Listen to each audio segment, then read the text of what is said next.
चारि मोबाइल चोरों को गिरफ्त करिबारे सफल होईछि नवरंगपुर पुलिस। सेमानंकु ठारु 12टी मोबाइल जबत होईछि।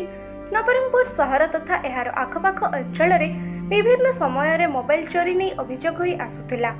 अभियोग आधार रे नवरंगपुर एसपी निर्देश क्रमे एक टीम गठन करा जाय तदंत आरंभ होईथिला एवं तदंत करी पुलिस चारि चोरों को गिरफ्त करिबारे सक्षम होईछि। सेमानंक निकटरू विभिन्न नामीदामी कंपानीर 12टी मोबाइल जबत करिछि पुलिस। गिरफ चोर माने हेले आकाश गंधवान, सूरज माझी, उपेंद्र हरिजन और तुलाराम जानी। गिरफ समस्त अभियुक्त नवरंगपुर जिला बिजरागुड़ा ग्रामर।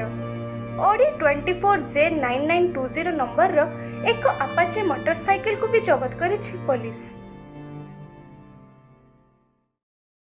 एही भिडियोटी आपण मानकु भल लागथिले लाइक, शेयर, कमेंट, सब्सक्राइब करंतु।